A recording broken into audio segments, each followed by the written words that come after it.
أعوذ بالله من الشيطان الرجيم. بسم الله الرحمن الرحيم. ألم تر أن الله يعلم ما في السماوات وما في الأرض ما يكون من نجوى ثلاثة إلا هو رابعهم ولا خمسة إلا هو سادسهم ولا أدنى من ذلك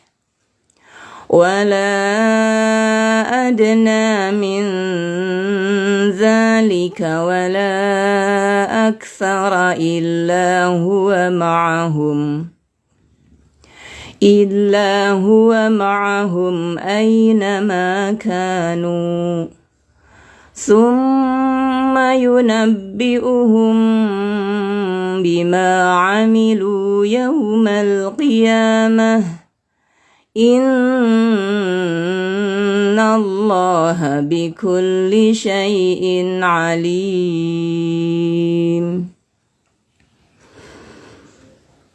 ألم تر إلى الذين نهوا عن النجوى ثم يعودون لما نهوا عنه ويتناجون بالإثم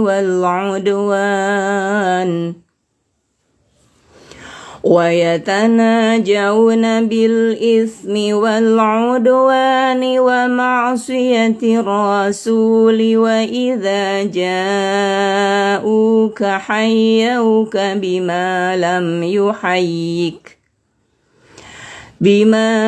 يحيك به الله ويقولون في أنفسهم لولا يعذبنا الله بما نقول حسبهم جهنم يصلونها فبئس المصير.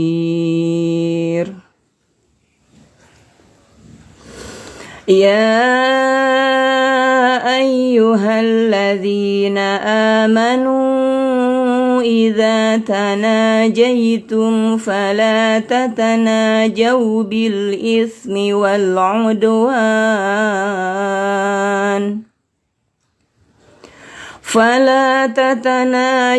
بالإثم والعدوان ومعصية الرسول وتناجوا بالبر والتقوى واتقوا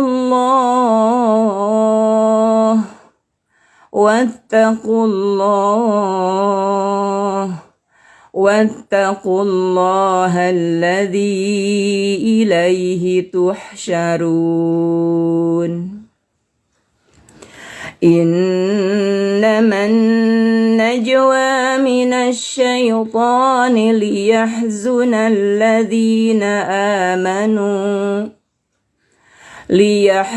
الذين آمنوا وليس بضارهم شيئا إلا بإذن الله وعلى الله فليتوكل المؤمنون.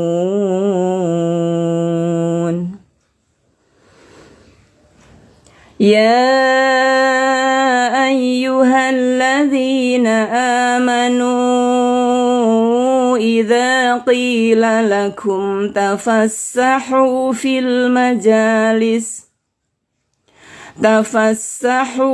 المجالس فافسحوا يفسح الله لكم وإذا قيل انشزوا فانشزوا وإذا قيل انشزوا فانشزوا يرفع الله الذين آمنوا منكم منكم والذين أوتوا العلم درجات والله بما تعملون خبير. Sadaqallahul azim. Kepada sahabat-sahabat yang sudah bergabung, yang mau mencoba membacakan Quran Surah Al-Mujadilah ayat 7 sampai dengan ayat 11 atau ayat 11-nya saja, disilahkan.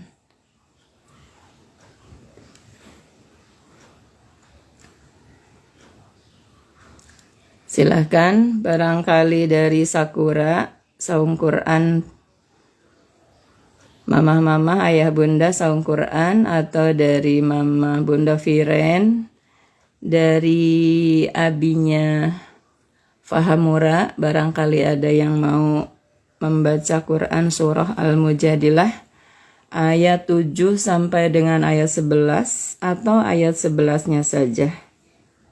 Disilahkan.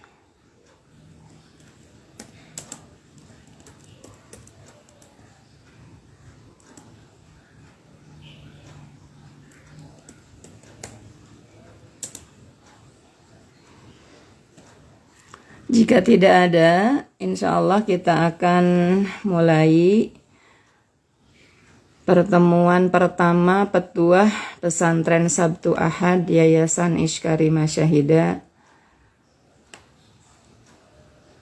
Pertemuan pertama atau launching ini, mari sama-sama kita buka. A'udzu billahi minasyaitonir rajim. Bismillahirrahmanirrahim. Assalamualaikum warahmatullahi wabarakatuh. Alhamdulillah wa syukrulillah.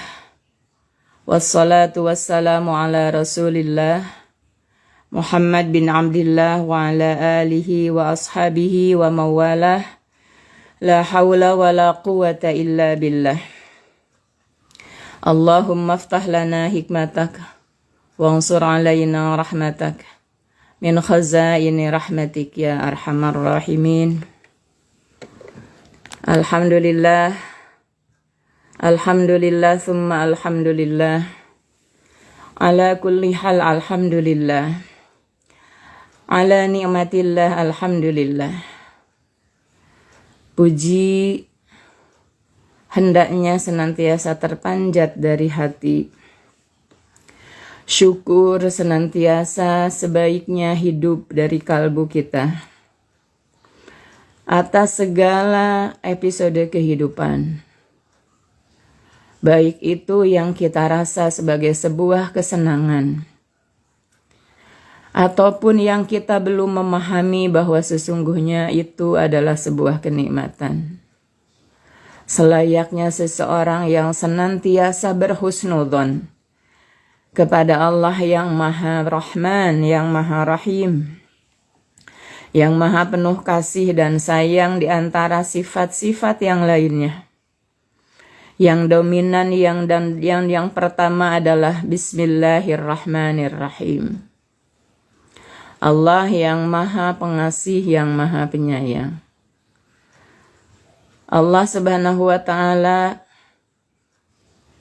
telah membangunkan kita di pagi hari ini dalam keadaan sehat, di rumah, di tempat kita tinggal, bersama keluarga kita.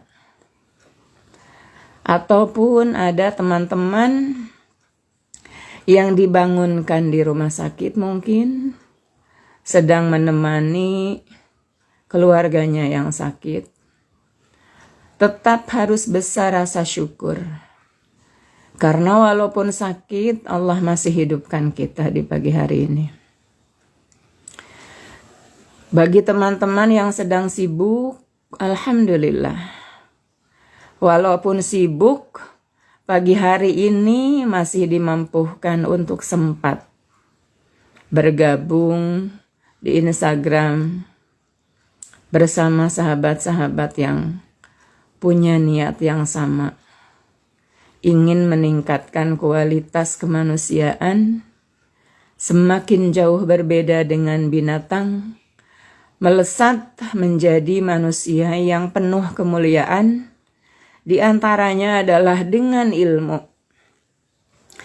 Karena Allah Subhanahu wa Ta'ala telah mengutamakan manusia di antara makhluknya yang lain adalah karena ilmu. Hatta malaikat iblis diperintah untuk bersujud kepada manusia pertama, yaitu Nabiullah Adam alaihissalam, adalah karena ilmu. Oleh karena itu pertanyaannya adalah, kualitas ilmu macam apa yang ada dalam diri kita sehingga membuat kita semakin berhak untuk diberi kemuliaan, pertolongan, dan diunggulkan oleh Allah di antara manusia-manusia yang lainnya. Nah, oleh karena itu, sahabat kebaikan, rahimani wa rahimakumullah, Bapak Ibu, Akang Teteh yang saat ini sudah bergabung, ataupun yang dalam perjalanan bergabung, ataupun yang memang saat ini belum sampai kepadanya informasi-informasi tentang ilmu, di antaranya adalah tentang acara ini, terpanjat doa di pagi hari ini. Semoga dimanapun posisi kita pagi hari ini, apakah masih pada posisi orang yang benar-benar jahil atau bodoh, ataukah sudah berada pada orang yang berilmu tapi ilmunya seperti apa kualitasnya? Semoga pagi hari ini merupakan pagi di mana menjadi kunci dan pintu pembuka bagi peningkatan-peningkatan keilmuan kita, sehingga menjadi awal kualitas kita untuk kita bisa meningkatkan diri kita bersama sahabat-sahabat kita yang lain. Karena perjuangan mencari ilmu tidak cukup akan kuat apabila hanya sendiri. Sesungguhnya selain manusia, selain malaikat, Allah juga telah menciptakan iblis. Yang mana iblis ini adalah merupakan makhluk yang bisa jadi membuat konsistensi kita dalam niat kebaikan menjadi terganggu.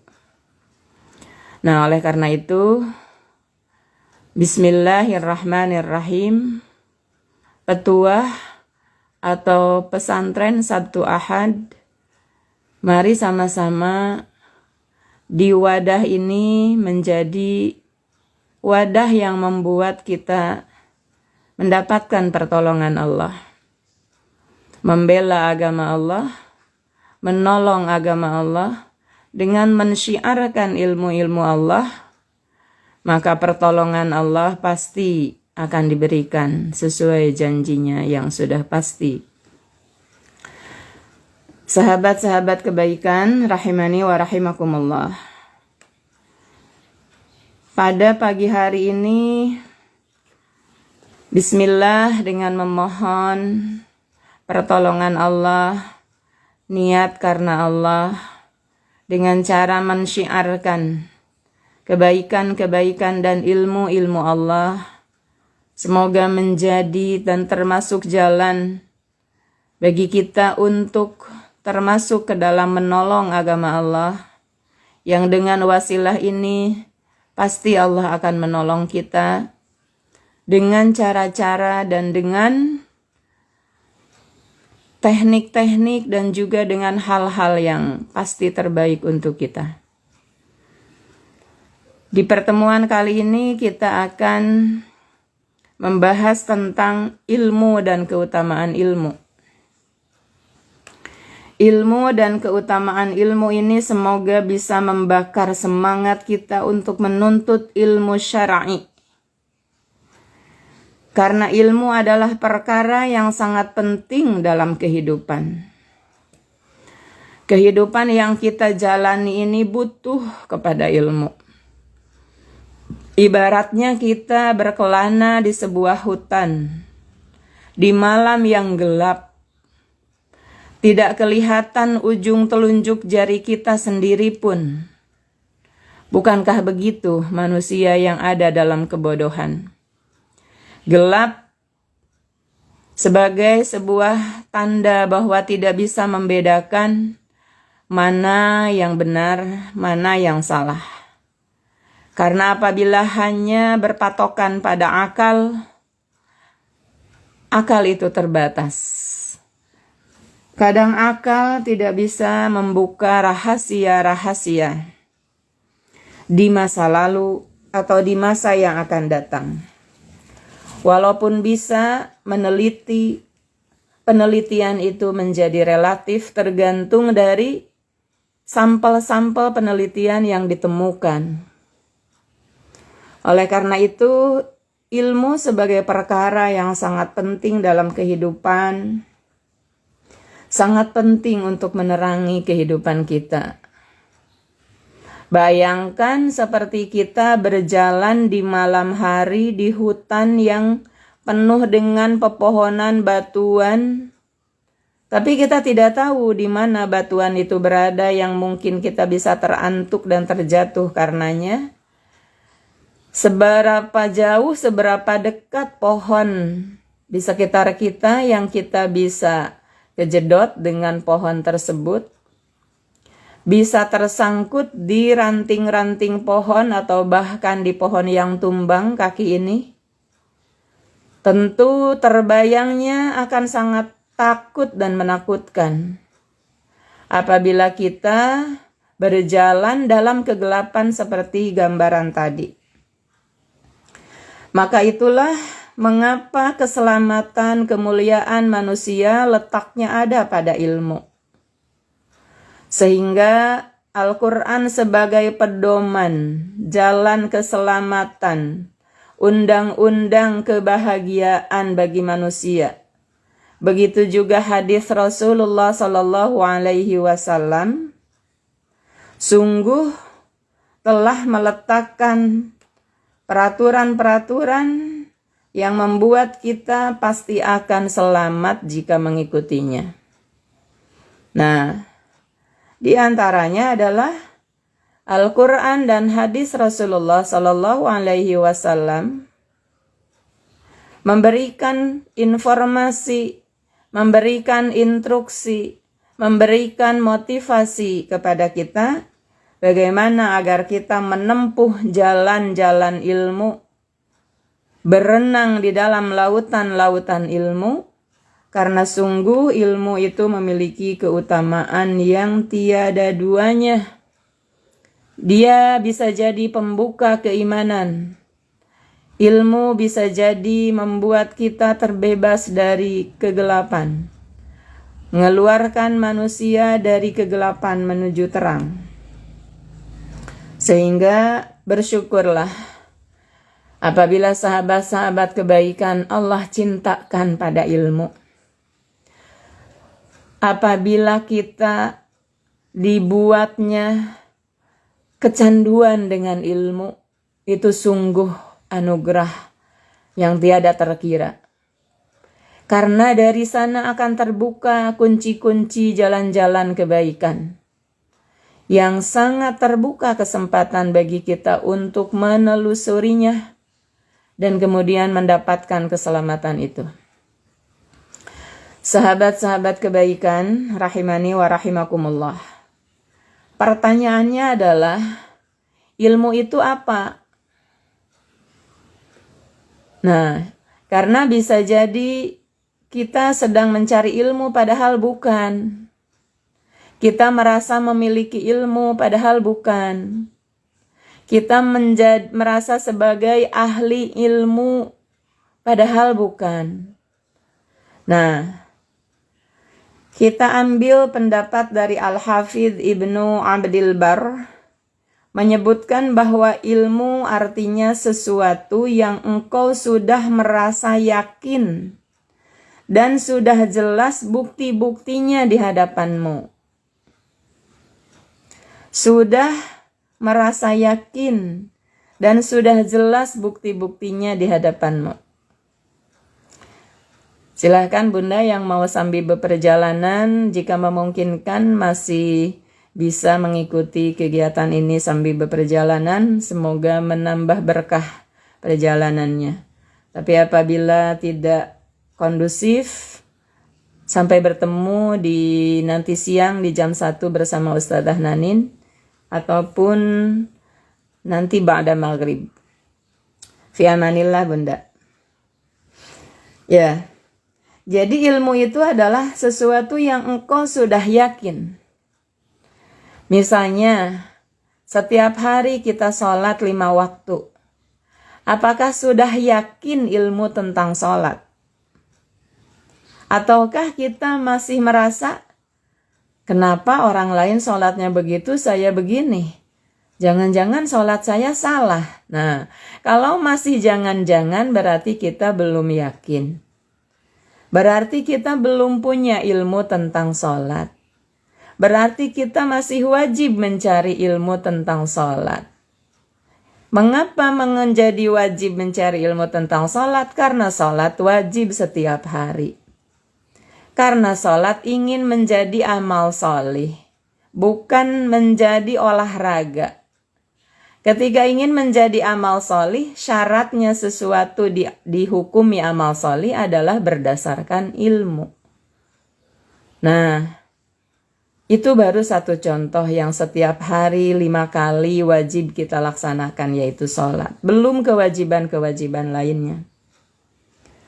Maka sahabat-sahabat kebaikan rahimani wa rahimakumullah. Seseorang disebut berilmu dengan baik tentang sholat apabila orang tersebut sudah mengetahui gerakan-gerakan sholat itu sesuai dengan bukti-bukti. Apa bukti-bukti itu? Dalil. Dengan dalil. Dalil dari mana? Alasan dari mana? Bukti dari mana? Tentu saja dari Al-Quran sebagai penjamin keselamatan. Tentu saja dari hadis Rasulullah sebagai penjelas Al-Quran.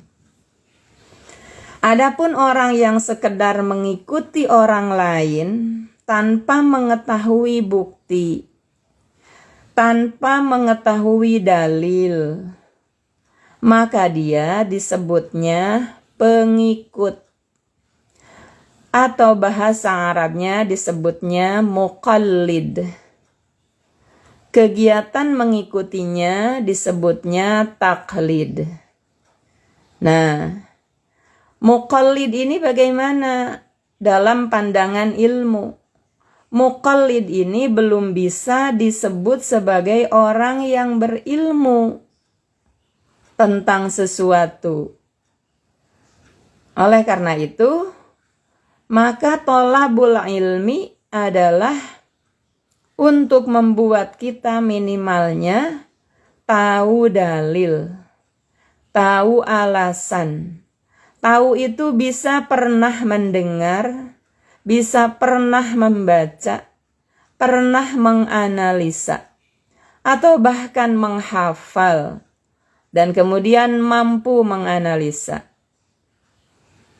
Nah, demikian sahabat-sahabat kebaikan.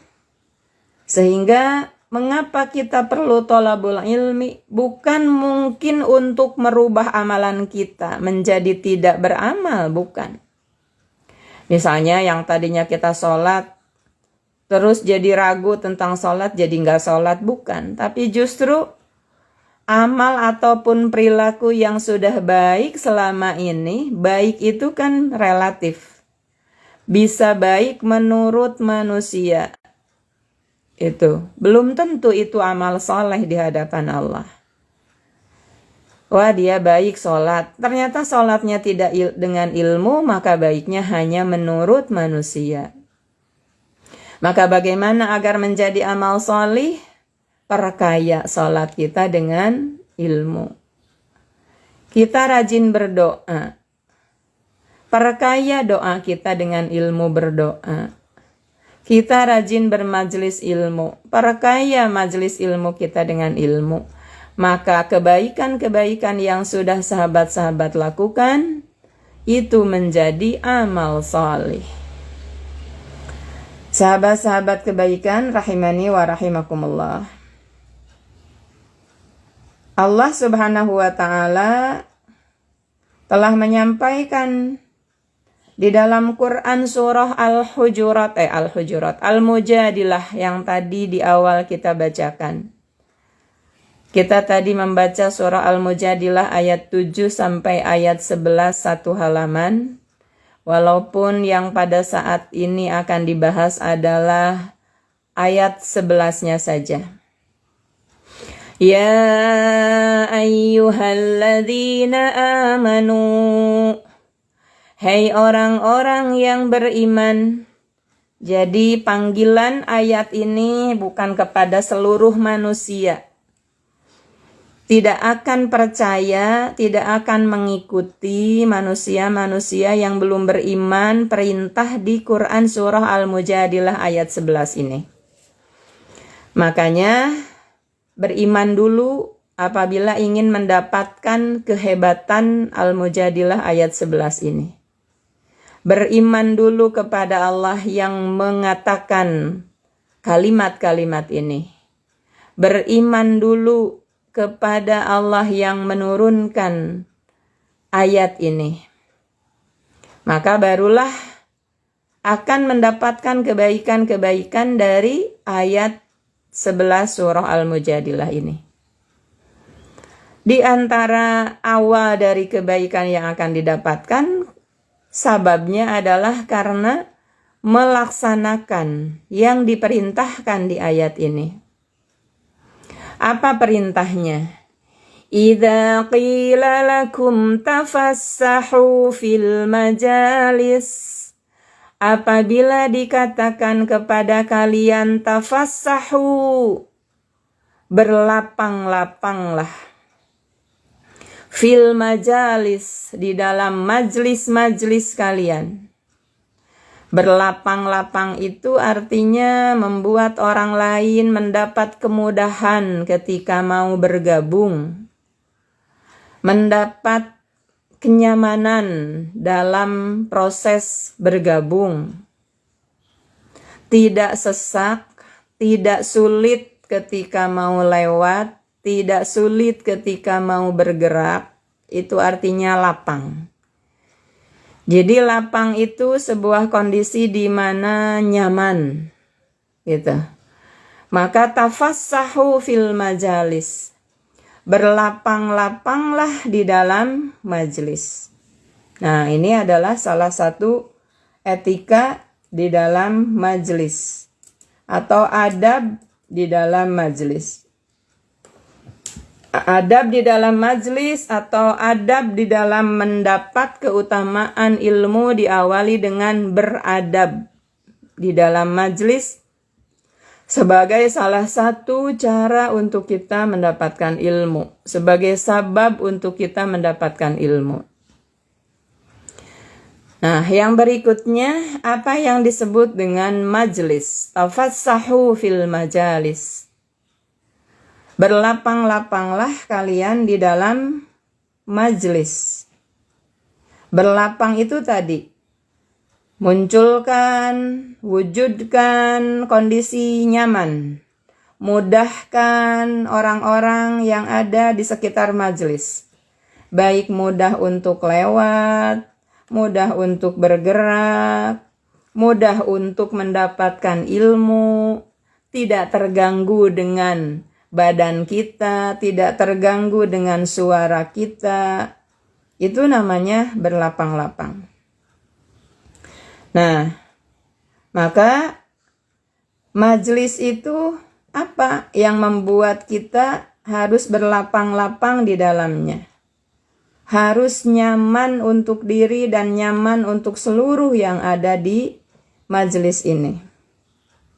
Nah, ini adalah majlis kalau dilihat dari sisi morfologis itu adalah isim makan atau kata benda yang menunjukkan tempat.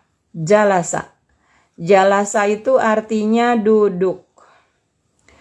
Duduk bisa maknanya physically atau juga bisa maknanya psikis.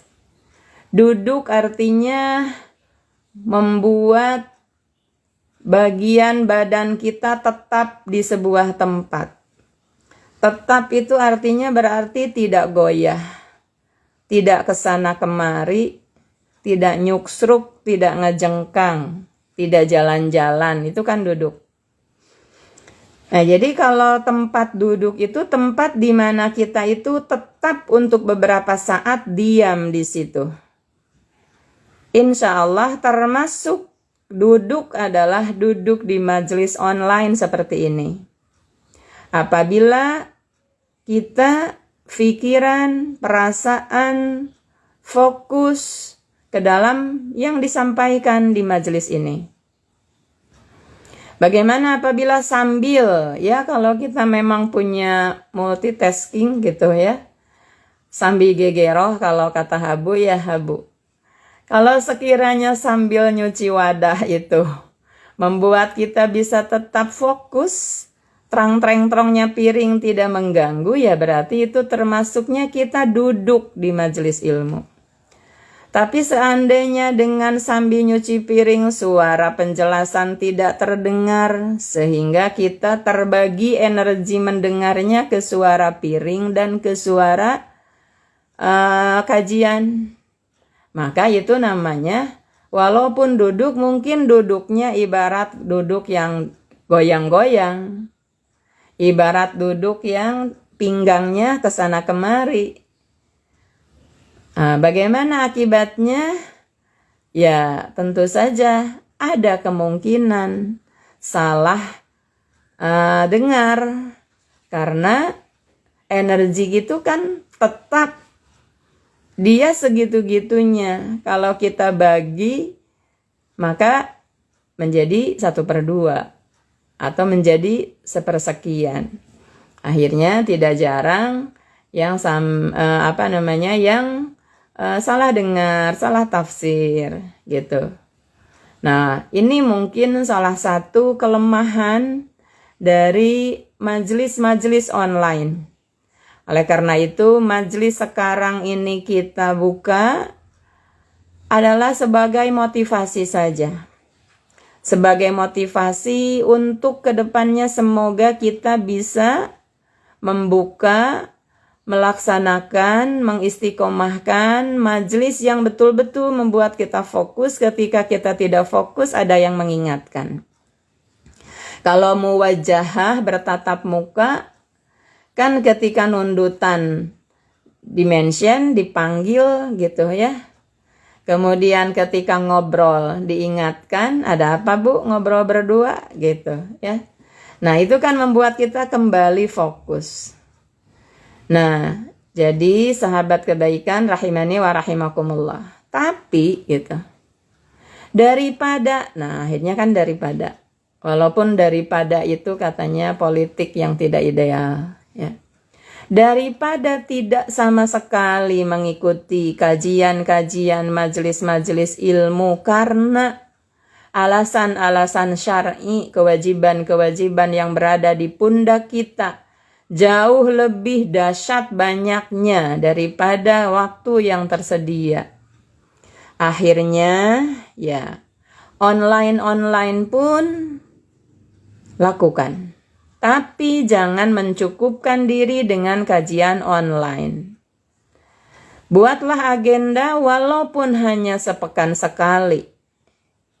Bukankah Rasulullah SAW sebagai gurunya para ulama, sumbernya ilmu, manusia pertama yang mendapatkan kunci ilmu dari Allah, tetap bermajlis ta'lim bersama para sahabatnya 1 pekan 1 kali memilih hari yang terbaik di antara mereka. Nah, oleh karena itu, yakin sahabat-sahabat sekalian yang sekarang bergabung di kajian petuah online ini pasti sudah memiliki minimal 1 kajian pekanan, yang di sana kita bisa menutupi kekurangan kajian-kajian online yang kita lakukan. Kalau gitu harus ditinggalkan kajian online-nya? Bukan ditinggalkan, tapi disempurnakan dengan kajian tatap mukanya. Masalah disempurnakannya di mana, di hari apa, bersama siapa, ya silahkan itu dikondisikan sesuai dengan pertimbangan terbaik di antara sahabat-sahabat kebaikan. Alangkah idealnya memang seandainya kajian online yang dilakukan di Yayasan Ishkarimah Syahidah, ya disempurnakannya dengan kajian offline-nya juga di sini.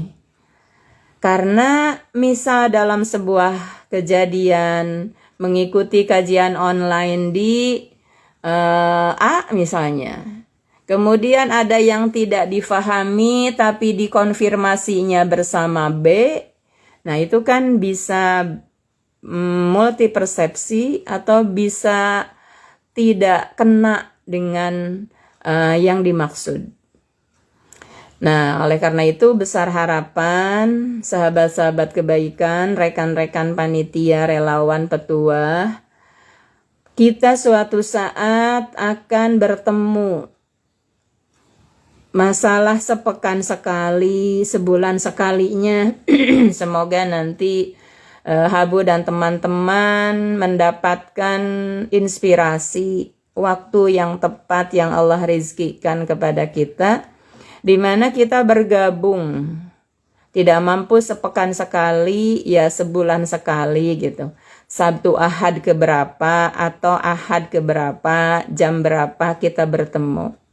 Di situ kita bahsul masail, membahas permasalahan-permasalahan kajian-kajian online yang selama ini kita ikuti di petuah ini. Dan ketika pun misalnya ada ide-ide baru, sungguh itu bisa akan lebih terbahas tuntas apabila kita bertemu.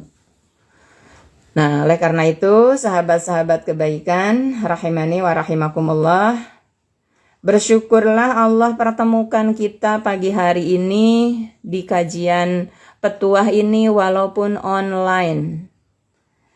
Karena kalau ilmu dari Allah itu, Allah kan tidak butuh sabab. Allah itu tidak tergantung kepada wasilah atau media.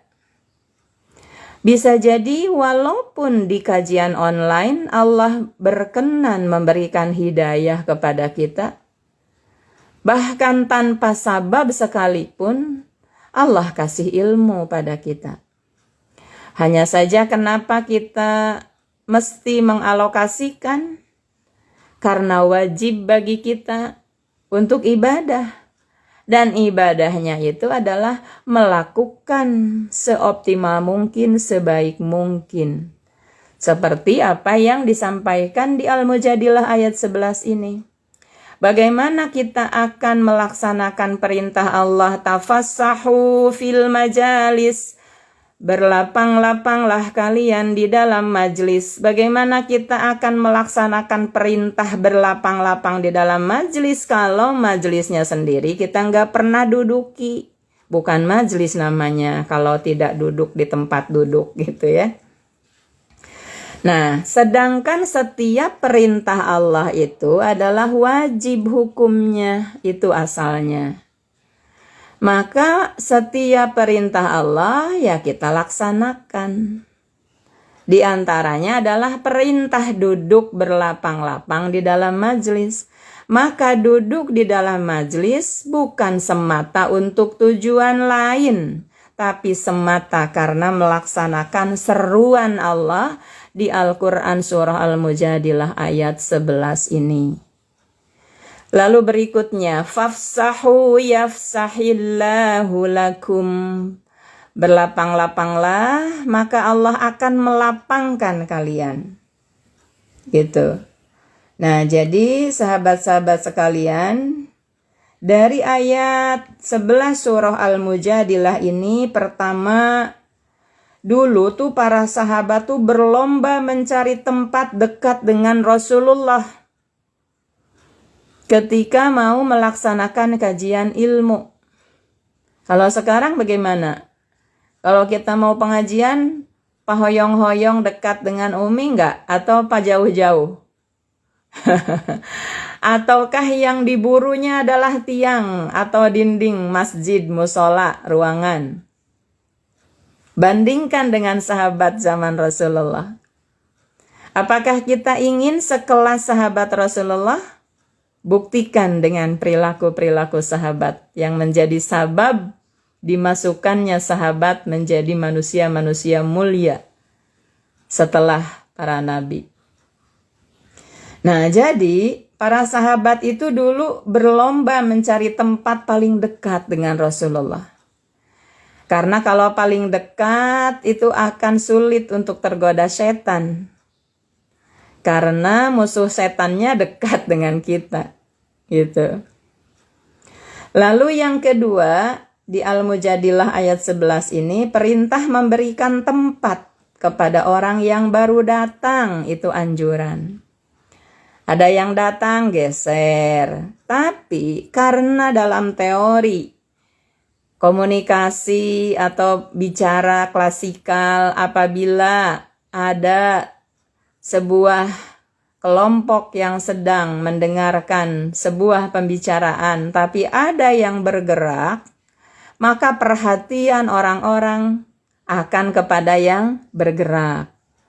Maka sejak awal ini harus sudah diinventarisir, harus sudah diprediksi. Sekiranya akan membuat konsentrasi bicara, akan membuat buyar, ketika ada yang datang geser, ketika ada yang datang geser. Maka posisikan orang-orang yang datang terlebih dahulu. Posisikan diri kita apabila datang terlebih dahulu di posisi yang kira-kira tidak usah geser ketika ada orang yang datang. Kira-kira barisan paling depan atau barisan paling belakang nih? Ya, barisan paling depan. Kalau barisan paling belakang ada yang datang, maka dia akan lewat di depan kita. Buyarlah perhatian kita pada orang yang lewat. Apabila posisinya kita dekat dengan pintu, maka kita akan bergeraklah ketika ada orang lewat di depan pintu kan. Nah, jadi jangan seperti naik angkot lah kalau kita duduk di majelis ilmu teh. Pada dekat-dekat dengan pintu. Ketika ada orang yang baru masuk, mangga bu, abdi macaket gitu. Karena majelis ilmu itu berbeda lah kelasnya dengan majelis angkot. Ya, disinilah akan ada perbedaan apa yang didapatkan. Kalau pada dekat-dekat dengan pintu, akhirnya bukan mendapatkan, tapi mengeluarkan seperti ibu-ibu mengeluarkan ongkos buat angkot. Gitu. Tapi kalau kita duduk dengan tempat duduk terbaik, paling depan, ya, tapi tidak sampai rebutan seperti yang menjadi asbabun nuzul dari surah Mujadilah ayat 11 ini. Paling depan, menghadap, tidak miring. Kalau miring kan akhirnya mendapat hadiah pulang majelis ilmu nyeri cangkeng. Ya, karena dengdek terus cangkengnya atau kepalanya. Oke. Nah, itu adalah anjuran di Quran surah Mujadilah ayat 11 ini untuk memberikan tempat atau melapangkan tempat bagi yang baru datang. Apabila memang kita sudah posisi terbaik, masih harus geser karena penuh gitu ya. Persilahkan. Kemudian yang berikutnya Al-Mujadilah ayat 11 ini juga memberikan gambaran kepada kita Sesungguhnya setiap orang yang memberikan kelapangan kepada hamba Allah dalam melakukan perbuatan baik, maka Allah akan memberi kelapangan pula kepadanya dunia akhirat. Siapa yang mau dilapangkan oleh Allah? Terbayang gak kelapangan macam apa apabila Allah memberikan? Kelapangan yang diberikan oleh pimpinan kita saja ketika kita ada masalah, lalu diberi kelapangan oleh pimpinan kita berupa boleh tidak hadir di hari ini. Kira-kira bagaimana yang kita rasakan di hati ini? Bayangkan seandainya kelapangan itu diberikan oleh Allah yang maha pemberi kebaikan kepada kita. Di mana di akhirat itu kesulitan, kesempitan, siksaan, kesedihan, ketakutan tiada taranya. Bahasa Sundanya karepetnya luar biasa. Maka apabila kita ingin mendapatkan kelapangan bukan dari sesama manusia, karena seluruh manusia di akhirat itu sulit, takut. Bahkan para nabi juga berjajar, dimintai tolong oleh orang-orang, dan ternyata kemudian diberikan kekuasaan kepada Rasulullah Muhammad SAW untuk memberikan pertolongan kepada orang-orang yang dulu di dunia menolong agama Allah. Di antaranya adalah kepada orang yang berlapang-lapang di dalam majlis. Di antaranya adalah kepada orang-orang yang memberikan kemudahan, solusi bagi manusia lainnya. Nah, maka setiap orang yang memberikan kelapangan kepada manusia lain, yafsahillahu lakum. Allah akan memberi kelapangan kepada kalian, orang-orang yang telah memberi kelapangan kepada orang lain. Maka sebetulnya bukan perkara sulit mendapatkan kelapangan dari Allah. Cukup permudah, cukup lapangkan hati orang-orang yang sempit. Cukup gembirakan hati orang-orang yang sedih. Cukup berikan saran solusi bagi orang-orang yang sedang punya masalah. Cukup kita berada di posisi duduk di majelis ilmu terdepan, sehingga orang gak sulit lewat untuk ikut gabung. Begitu. Yang penting ada mau dari kita untuk mendapatkan zaminan dari Allah, mendapatkan kelapangan nanti di yaumil qiyamah. Yang sulit itu apa? Yang sulit itu iman bahwa perilaku ini Allah suka. Kenapa tidak iman? Karena tidak ada ilmunya. Oh, aku nggak tahu ya, sekedar memberi kelapangan di majelis itu akan melapangkan kita di hari kiamat. Iyalah, kalau tidak ngaji kan informasi seperti ini pun tidak sampai kepadanya. Nah, sahabat-sahabat kebaikan rahimani wa rahimakumullah, memberi kelapangan kepada sesama muslim dalam pergaulan, dalam usaha mencari kebaikan, berusaha menyenangkan hati saudara-saudara kita, memberi pertolongan, termasuk anjuran Rasulullah SAW. Kata Rasulullah, Allah selalu menolong hamba selama hamba itu menolong saudaranya. Maka tidak usah kita selalu orientasi menolong diri sendiri. Boro-boro ngaji, rumah juga masih pabalatak.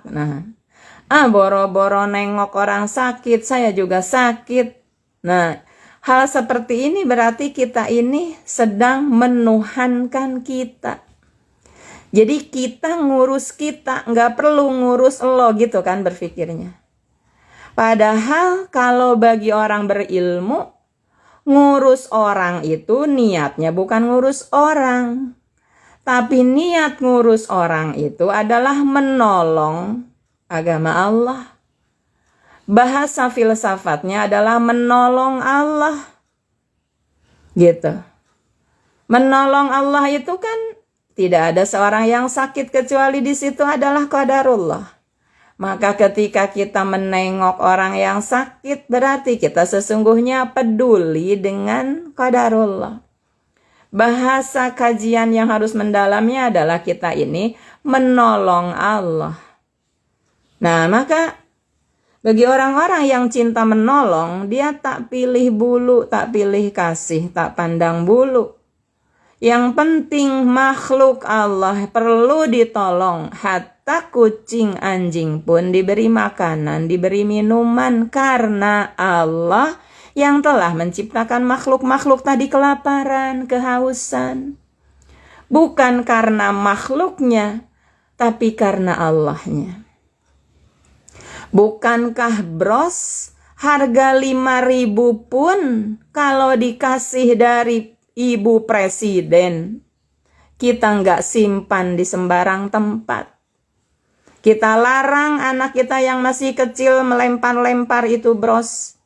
Kata anak kita, alah cuma 5.000 kok harganya, aku juga tahu di pasar banyak. Bukan soal bros 5.000-nya, tapi ini pemberian dari Ibu Presidennya gitu loh. Itulah kalau orang yang orientasinya adalah kepada siapa yang mentakdirkan, siapa yang memberinya, bukan apa pemberiannya. Maka pandangannya melesat jauh melampaui makhluk alam raya ini. Karena target dari segala syukurnya bukan karena apa yang diterimanya, tapi siapa yang memberikannya, siapa yang mentakdirkannya. Nah, sahabat-sahabat kebaikan rahimani wa rahimakumullah.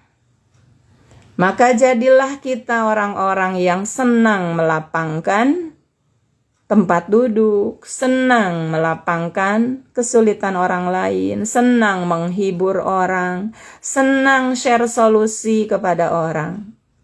Karena Allah yang kita harapkan melapangkan persoalan kesulitan di akhirat yang tiada ada satu orang pun yang bisa menolong, hanya pertolongan Allah saja.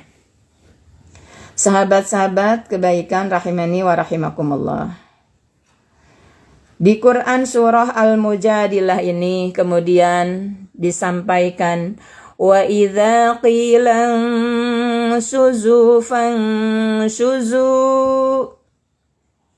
dan apabila dikatakan kepada kalian syuzu, apa itu yang disebut dengan unsyuzu?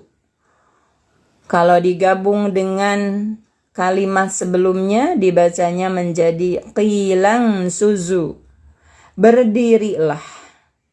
Apabila dikatakan kepada kamu berdirilah, fangsuzu, maka berdirilah. Ayo tati, itu ayo nulebet. Ayo tolong berdiri dulu, ada yang masuk. Jangan kaleket bahasa Sundanya mah ya. Jangan susah, segera berdiri. Ini perintah Allah, ini bukan perintah panitia majelis taklim. Ini bukan perintah manusia yang disebut ustadz-ustadzah. Ini perintah Allah. Apabila di masjid dikatakan berdiri, ayo berdiri bu, samaknya mau dibenerin. Ayo berdiri bu, itu ibu-ibu yang dari luar mau masuk. Berdirilah. Nah, karena berdiri, sekedar berdiri tuh ternyata kunci rahmat Allah. Apa rahmat Allah? Nah, di belakang ayat ini disampaikan, yarfa'illahu alladhina amanu minkum. Pasti yarfa, pasti Karena digabung dengan kalimah sesudahnya yaitu Allah, maka menjadi idza hurika bil kasri. Yarfa, maka akan diangkat, gitu Bu, Pak. Jadi apabila kalian berlapang-lapang di dalam majlis, disuruh berdiri, kemudian berdiri, maka pasti Allah akan mengangkat alladzina amanu, orang-orang yang beriman di antara kalian. Allah akan mengangkat orang-orang yang beriman di antara kalian. Walladzina utul ilma, dan orang-orang yang diberi ilmu. Diberi ya Bapak Ibu. Ilmu itu adalah diberi, didatangkan, bukan memiliki ilmu.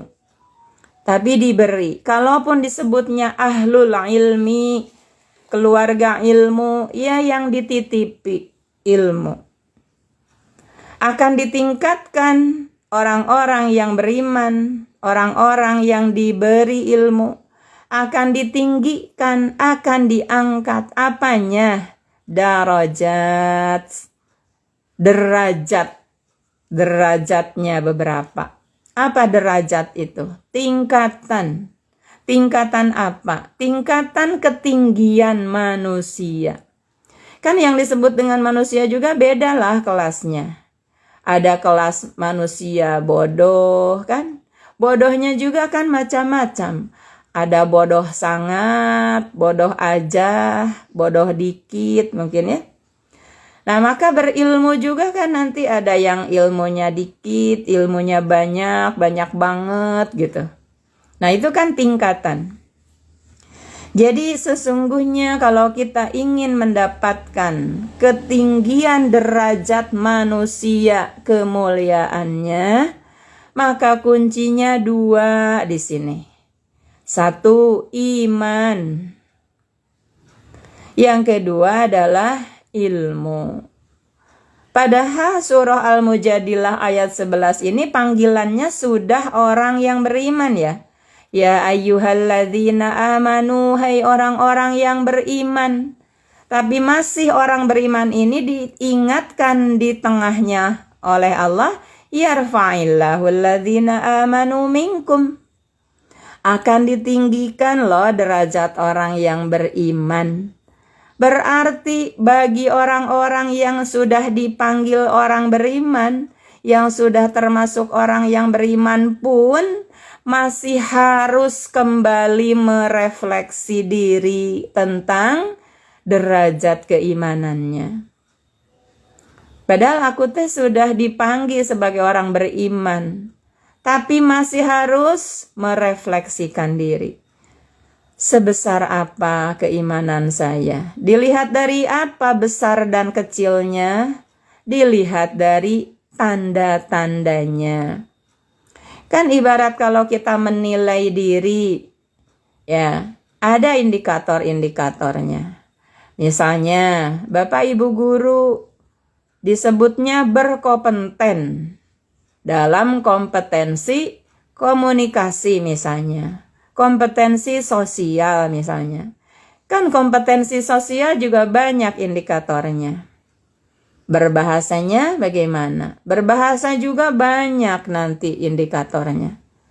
Kemudian misalnya berorganisasinya bagaimana? Organisasi juga nanti banyak indikatornya.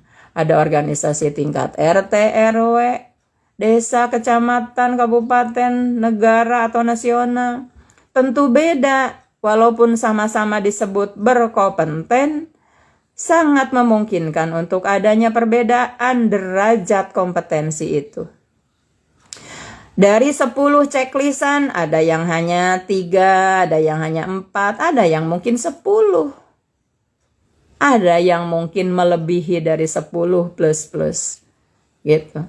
Nah, Bapak Ibu, sahabat-sahabat kebaikan, Akang Teteh, rahimani wa rahimakumullah. Jadi, perintah Allah Subhanahu wa Ta'ala di Quran surah Al-Mujadilah ayat 11 ini, walaupun intinya dua, yaitu satu agar kita beriman, yang kedua agar kita menjadi ahlul ilmi, tapi diawali oleh adab dulu di awalnya. Adab duduk dalam majlis, yaitu berlapang-lapang dan berdiri ketika diperintahkan. Kita bisa kembangkan tentu saja perintah ini ke dalam kehidupan yang lebih luas, bukan hanya kehidupan di dalam proses pembelajaran. Walaupun inspirasinya adalah proses pembelajaran. Bisa kita kembangkan menjadi kegiatan-kegiatan melapangkan hati masyarakat. Kalau kita pejabat, lapangkan hati-hati rakyat yang kelaparan dengan ketercukupan pangan. Lapangkan hati orang-orang yang butuh pekerjaan dengan ciptakan lapangan-lapangan pekerjaan dan seterusnya. Lapangkan hati orang-orang yang sakit dengan kemudahan pengobatan. Wah, Masya Allah. Apabila kita bergeser saja tempat duduk, melapangkan hati satu orang untuk enak duduk di majelis ilmu, maka bagaimana pula pahala kebaikan yang akan Allah berikan bagi orang yang melapangkan ribuan orang yang sakit dengan mendapatkan kemudahan pengobatan. Ribuan orang yang kesulitan mencari pekerjaan dengan kemudahan mendapatkan atau menciptakan pekerjaan. Luar biasa. Makanya walaupun kita mulai dari hal yang kecil, tapi tergantung posisi kita ada di mana. Kalau posisi kita adalah orang besar, kecilnya orang yang besar juga besar. Ya. Standar dari seseorang yang besar itu kan beda dengan standar kecil dari seseorang yang memang kecil. Maka mulailah sekecil apapun kita dari hal yang kecil sesuai porsi kita. Dan perbesar diri kita sehingga kecilnya juga besar. Wallahu bima ta'maluna khabir. Dan Allah terhadap apa-apa yang kamu lakukan itu khabirun, maha teliti. Ibu, ayah, bunda, teteh, akang duduk di majelis ilmu. Diam, ada orang yang butuh tempat duduk juga. Padahal tahu. Ya mungkin ustadznya tidak tahu bahwa teteh, aa, kakang, ibu tidak bergeser. Tapi Allah tuh khabirun. Siap nggak nanti Allah persempit kehidupan di akhiratnya tidak ditolong? Na'udzubillah kan? Maka jadikan kesempitan orang adalah kesempatan bagi kita untuk mendapatkan pertolongan Allah. Mangpang mengpeng nih, ada orang yang lagi bermasalah. Datang ke kita lagi, gak usah kita nyari. Ya, padahal kalau orang yang betul-betul merasa butuh dengan kelapangan dari Allah, kan dicarilah wasilah-wasilahnya, ya. Media-medianya tuh dicari. Ini mah datang kepada kita, orang yang dalam kesulitan. Paling kecilnya adalah sulit mendapat tempat duduk di majelis. Contoh lainnya adalah sulit perekonomian, sulit keluarganya, sulit pekerjaannya. Maka jangan merasa kita direpotkan oleh orang yang datang ke kita meminta pertolongan. Justru itulah jalan emas, jalan tol bagi kita untuk mendapatkan pertolongan Allah. Kesempatan dalam kesempitan orang, manfaatkan dengan cara memberikan apa yang dia butuhkan. Dia butuhkan hiburan, dihibur, tapi bukan dengan hiburan dusta dan hiburan maksiat. Hiburlah dengan pahala-pahala yang Allah janjikan. Hiburlah dengan kebaikan-kebaikan versi Allah yang pasti itu tidak akan salah. bukan dihibur dengan asal tertawa, padahal tertawa dalam maksiat. Ada orang yang datang kepada kita dalam kelaparan, menadahkan tangan, ya berilah makanan. Karena terbaik pemberian itu adalah makanan. Orang yang di lampu merah menadahkan tangan, kalau dikasih 500, tak cukuplah untuk membeli bala-bala pun. Ya, mungkin kita siapkan di mobil kita biskuit dan air mineral. Maka bayangkan di akhirat nanti, Allah akan memberikan suguhan yang jauh lebih baik daripada itu kepada kita tatkala kita kehausan dan kelaparan. Yang tidak ada warung, tidak ada kafe, tidak ada pedagang kaki lima yang berjualan makanan tatkala kelaparan ribuan tahun. Di padang mahsyar dalam perjalanan yang amat sangat lama tersebut. Maka sahabat-sahabat kebaikan rahimani wa rahimakumullah, mari sama-sama kita ta'awanu 'alal birri wa taqwa.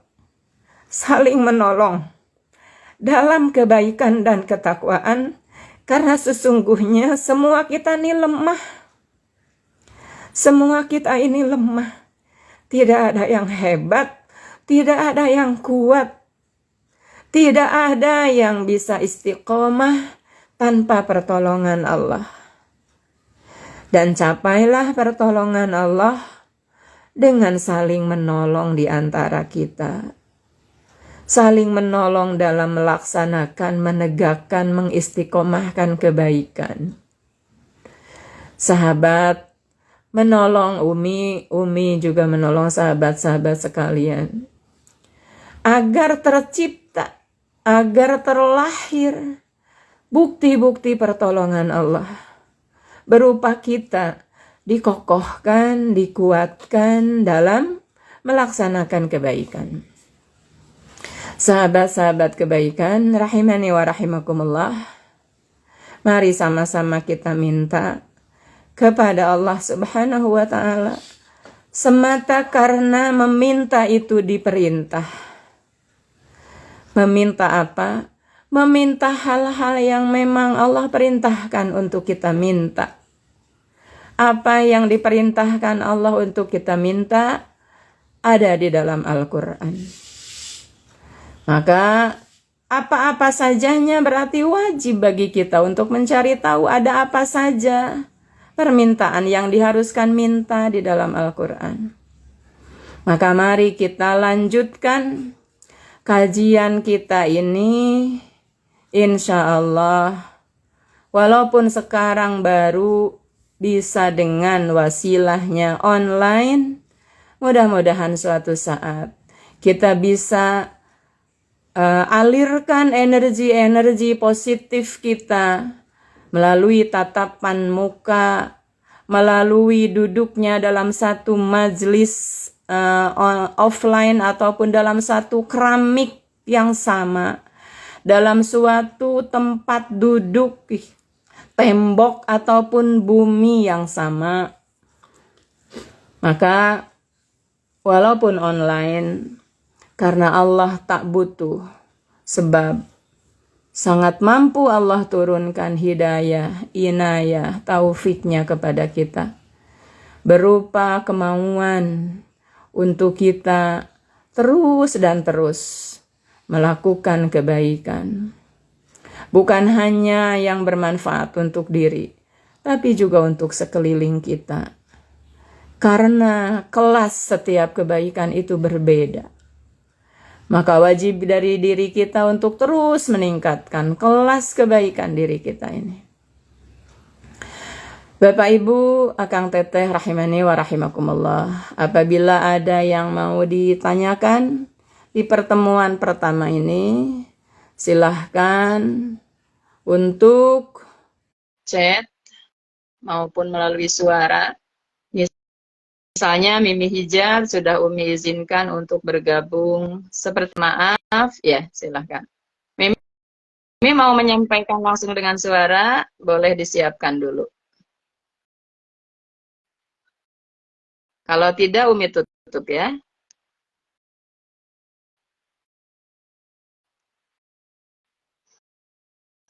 Bagi sahabat yang mau bergabung dengan wajahnya, dengan suaranya, boleh minta bergabung, nanti Umi okehkan.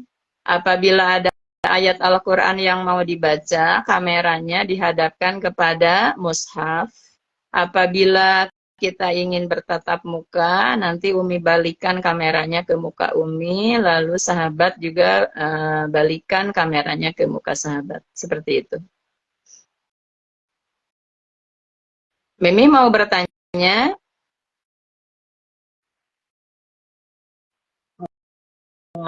Oh siap, baik, baik, baik. Terima kasih Mimi sudah bergabung.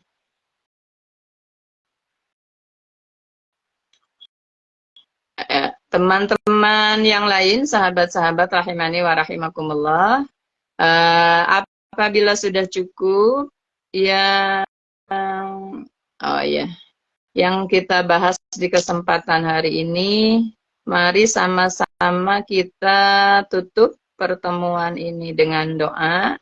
Semoga menjadi penutup kebaikan kita di kesempatan kali ini. Dan siapkan tempat duduk terbaiknya, siapkan juga hati yang tetap hadir gitu ya, hati yang hadir kepada Allah. Ini Umi lagi mencari cara bagaimana caranya back supaya Mimi tidak nampak kameranya. Kalau tadi gampang, sekarang kok tidak ketemu ya. Baik, mohon maaf ya Mimi kameranya. Nah, ya boleh dibalikan seperti itu. Ya. A'udzubillahi minasyaitonirrajim. Bismillahirrahmanirrahim. Allahumma shalli wa sallim ala sayyidina Muhammadin wa ala alihi wa ashabihi ajmain. Amin ya Allah ya rabbal alamin. Alhamdulillahi rabbil alamin. Hamdan yuwafi wa yukafi mazidah. Ya Rabbana lakal hamdu kama yanbaghi li jalali wajhikal karim wa azimi sultani. Raditu billahi rabba wa bil islami dina wa bi Muhammadin sallallahu alaihi wasallam nabiyya wa rasulah. Ya Allah ya Rabb, terima kasih Engkau anugerahkan kepada kami kesehatan hingga saat ini. Terima kasih Engkau masih memberikan nikmat hidup kepada kami hingga saat ini. Ya muqallibal qulub, sabbit qulubana ala dinik. Tetapkan hati kami di dalam agama-Mu ya Allah. Tetapkan agama kami, tetapkan iman Islam kami. Tetapkan kami dalam kebaikan ya Rahman ya Rahim. Allahumma ya Rabbana, Allahumma inna nas'aluka ilman nafi'a. Allahumma inna nas'aluka ilman nafi'a. Allahumma inna nas'aluka ilman nafi'a wa amalan salihan maqbulan wa amalan salihan maqbulan wa amalan salihan maqbulan. Anugerahkan kepada kami ilmu yang menjadi jalan amal solih yang Engkau terima ya Allah.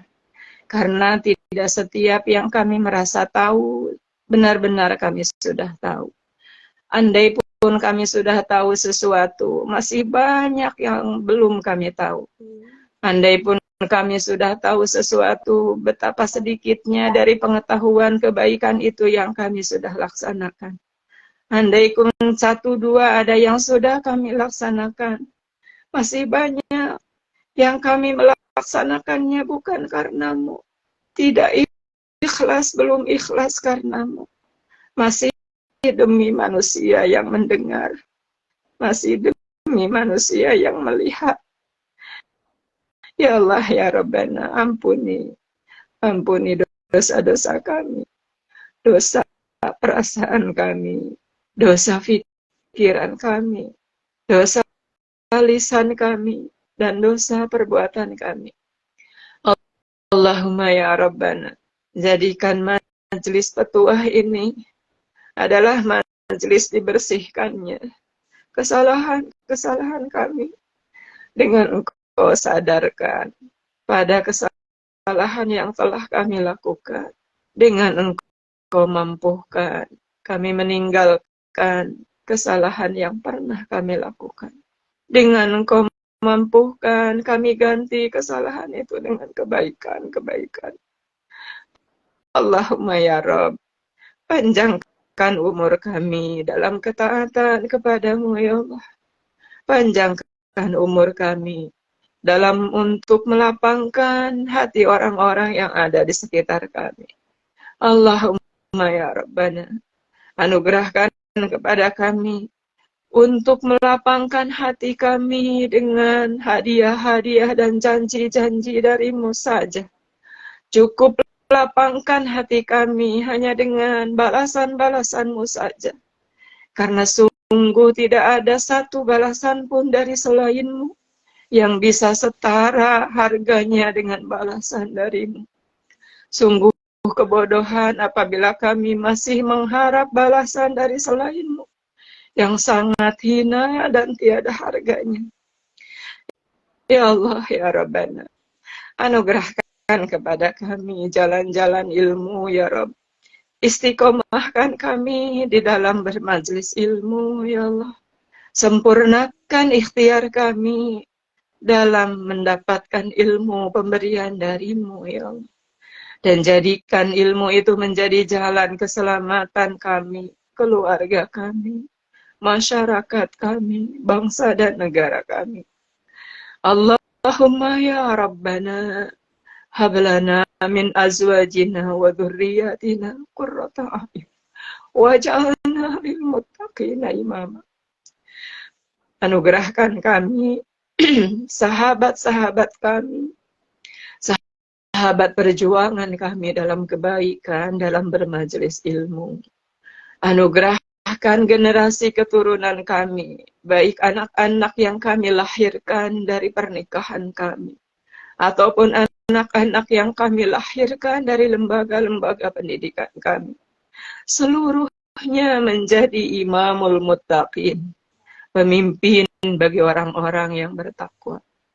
Bukan hanya menjadi orang yang bertakwa, tapi menjadi penghulunya orang-orang yang bertakwa. Allahumma ya Rabbana, inna nas'aluka husnal khatimah wa na'udzubika min su'il khatimah. Baikkan akhir kehidupan kami. Andaikan pagi hari ini adalah pagi kebaikan, kesalihan untuk kami, maka tutup kehidupan kami pun dengan kebaikan. Jangan lepaskan kami dari kebaikan, ya Allah. Allahumma ya Rabbana, atina fid dunya hasanah wa fil akhirati hasanah wa qina adzabannar wa adkhilna jannata ma'al abrar ya aziz ya ghaffar ya rabbal alamin. Subhana rabbika rabbil izzati amma yasifun wa salamun alal mursalin walhamdulillahi rabbil alamin. Terima kasih sahabat-sahabat kebaikan, rahimani wa rahimakumullah, telah menjadi barisan penolong agama Allah melalui majelis petuah online di pagi hari ini. Berharap hanya kepada Allah, Allah anugerahkan majelis ini adalah sebagai majelis yang bisa menyampaikan kita kepada ridha Allah semata. Mohon maaf apabila ada kekurangan, kekeliruan, termasuk di dalam telatnya pelaksanaan kegiatan. Seharusnya 05.00 sampai 06.00. Tadi ada keterlambatan karena mungkin ini adalah pertemuan perdana. Semoga kita bisa belajar dari kejadian hari ini dan semoga pertemuan-pertemuan yang akan datang kita bisa lebih baik lagi dari pertemuan pertama ini. Bismillahirrahmanirrahim untuk pertemuan-pertemuan selanjutnya, dan alhamdulillahirabbil alamin untuk pertemuan hari ini. Subhanakallahumma wa bihamdik asyhadu an la ilaha illa anta astaghfiruka wa atubu ilaik. Assalamualaikum warahmatullahi wabarakatuh.